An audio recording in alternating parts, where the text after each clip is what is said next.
So back behind me on a trailer is my 1991 3000 GT VR4 that I just drove about 20 hours round trip to go get, and I have not seen it for 3.5 years. And I'll be honest, this is not a happy reunion because the circumstances that put this car away from me and for so long just have my blood boiling. And I'm a very, very calm, level-headed person. It takes a lot to get me angry, and I can't tell you the last time I've been this upset. So let me tell you a little bit about what happened, the person that did this, and we'll take a look at the sorry state that the car is in right now. So this is the car in question right here. 91 3000 GT VR4, first generation, white with a red interior, the only way to have one of these. And you'll notice right now it is not looking too amazing. It might be hard to see from here, but it is pretty rough looking. And that's not how it has always been. When I first bought this car about 4 years ago, I bought it as a non-runner, and I absolutely adore these cars. Pretty much everything I know about cars came from one of these. When I was 17 or 18 years old, I bought one and the motor immediately blew. So I built one and then it just went from there. You know how it goes. And I think in the course of 2 years, it had 5 turbo kits I built myself and 4 engines I built in it. And I learned how to tune on a standalone with it.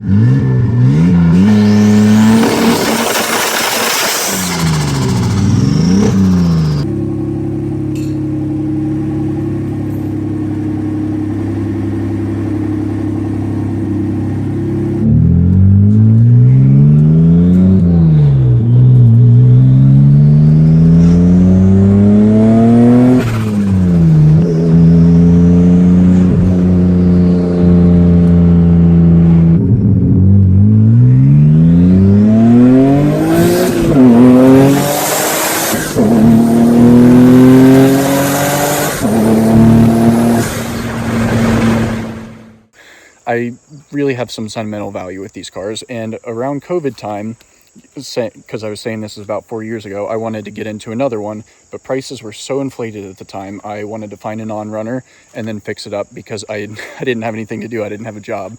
So there comes this car. When I first bought it, it was out in Indiana, and I should have known from the very beginning what this car was going to have to offer, because I was around here on the back, leaning over it, looking in the trunk, and little did I know there was a brown recluse hiding in here, and I got a pretty good nip on the arm, which turned into a rough injury. But that out of the way, the car was sold to me as a non-runner. And later that day, when I got it home, I found out just how bad it was. There was a straight up hole in the side of the engine.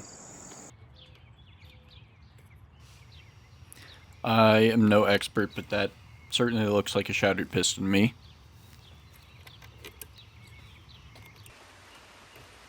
Genuinely don't think I've ever seen damage like this in an engine. There's a wrist pin and the crank is literally just cracked in half.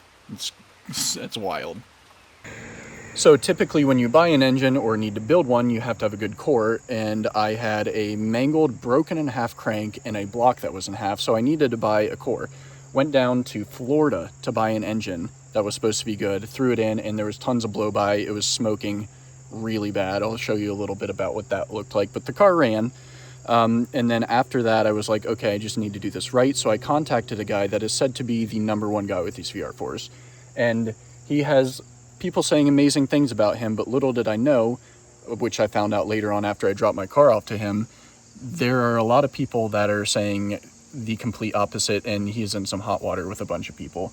So I ended up wanting to just buy a short block, so I gave him my good core.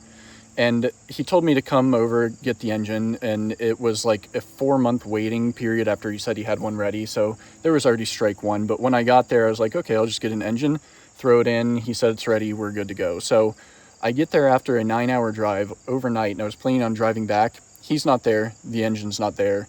All I was met with was an empty shop with an employee that looked like he was in the process of quitting or something like that. And then just no updates for like 6 or 7 hours. I just sat there to shop after he said, meet me here at this time.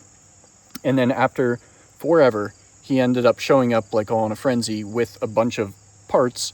And I think he just picked the block up from the machine shop right then and there. And he proceeded to build the engine in front of me in a hurry right there. The block looked like it was rushed to the machine shop. There was rust all over it. But I figured, hey, this guy is one of the better guys with these cars. He knows what he's doing. I'll just accept it and go on from here, get the car on the road. But soon after, I think I got the car running in 3 days because I was so excited. The rear head gasket started leaking, and I mean like pretty bad.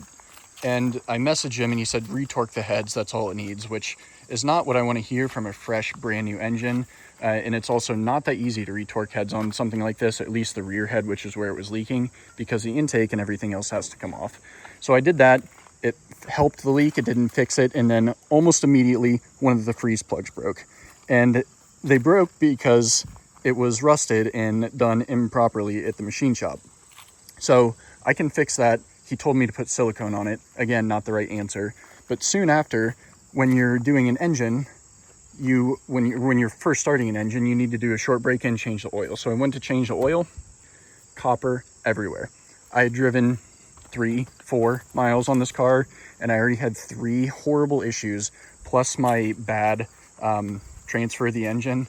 So I was just furious. And I ended up messaging him, and to his credit, he said, just bring the car back to me, which is another 9-hour each way trip with a car on a trailer, and he'll fix it, get the engine going in no time. So literally the next day I was on the road and dropped the car off for him, and that's about where it ended. I did not hear from him for almost 2 years or so. And then when I did get in contact with him, because I'd message him all the time, given I thought I was going to have a car in a couple weeks, it took me a non-professional 3 days to put in an engine. He should be able to do it a lot faster than that, right? So it was just that. Excuses over and over and over and over again. And talking to other people on the forums and stuff like that, I had somebody tell me that he had a car there for 6 years with this guy. And I was like, okay, that's about it. I'm never going to get my car back if I don't go get it right now. So I messaged him, and after a few days of trying to get in contact with him, he's like, come get the car. And this guy his shop is in Eastern Pennsylvania, and that's about all I'll say, because I don't want any legal problems with him or whatever. But if you know these cars, you know who it is. And he's in the process of moving out of state.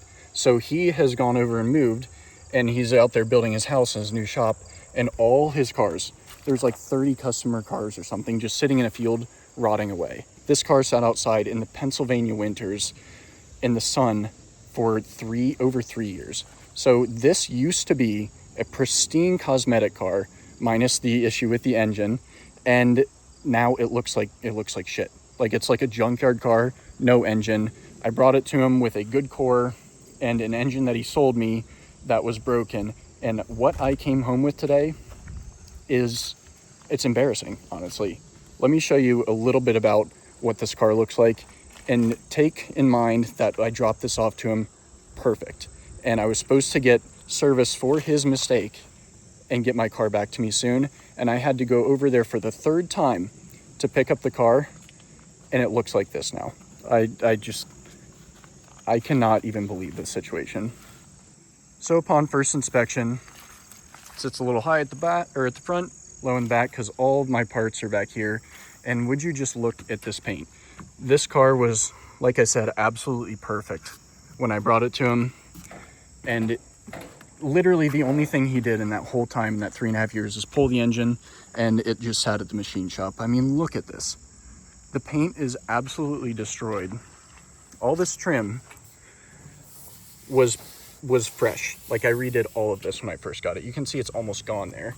And then all this is peeled up and chipped and everything. And don't even get me started about the interior. So let me pop this open, and I'll show you what my engine looks like. That's my engine.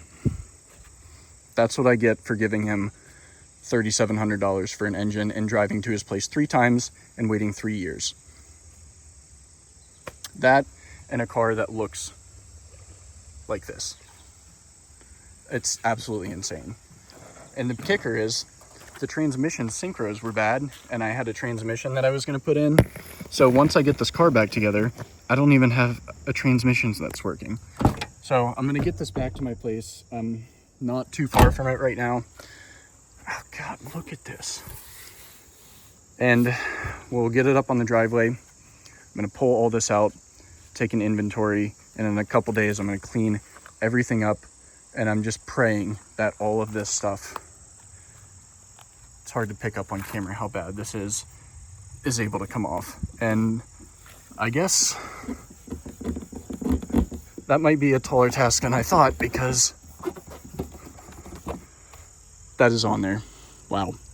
Not to mention, this was a zero rust car. Look at everything. I'm livid. This is the worst thing that's ever happened to me in the car community, and makes me lose hope. But I'm gonna get this thing sorted.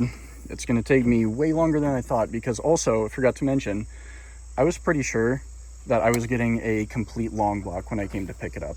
Because he said he had to go pick the engine up from the machine shop. That usually means the engine's good, right? So I showed up there, and this is what my long block looks like.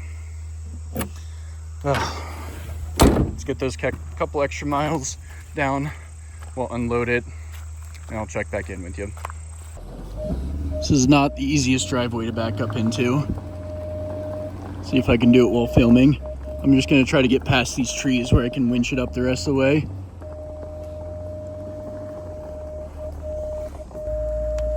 Well, it's going pretty well so far. I wouldn't call myself an expert at backing up trailers, but this is my first try. Thing is, you gotta thread the needle between these two trees while you're making a turn. It is not fun. So, the car is gonna go here for the day until I can get this out and move things around, but I can't get this trailer up the driveway because it's too low in this corner and it's scraping, and also I can't really back in and have enough room to unload. So I'm gonna take my Land Rover over here. Oh, there's my cat. And I'm gonna pull it back here, stick it behind one of these trees so it doesn't move, and I'm gonna try to winch this thing off of this all the way up into the spot. Stupid plan, but let's see if it pulls off. Minor hiccup. I can't really back up that way, so I'm gonna have to drive through the yard, which I do not like doing. Go around this way, back up to my tree spot.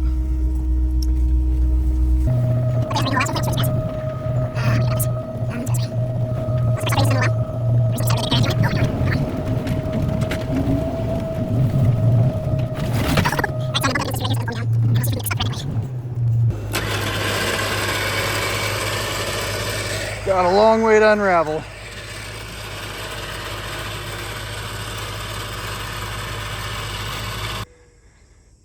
Will it work?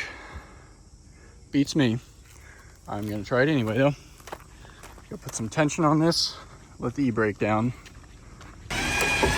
Luckily this thing doesn't overheat because I've had it idling for a while. Oh yeah, forgot to stand back.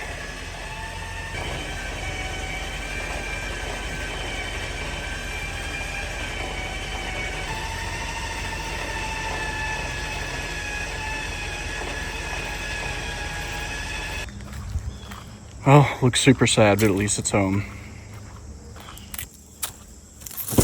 All right, before I come back in a couple days, I just want to check out what this interior looks like, because it looks just as sad. So let's get this head out of the way. These are heavy.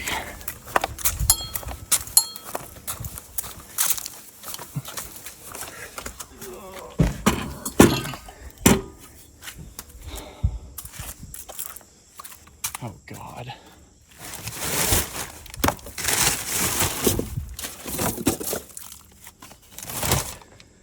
Well, it's got impressions everywhere, but some massaging should get that out.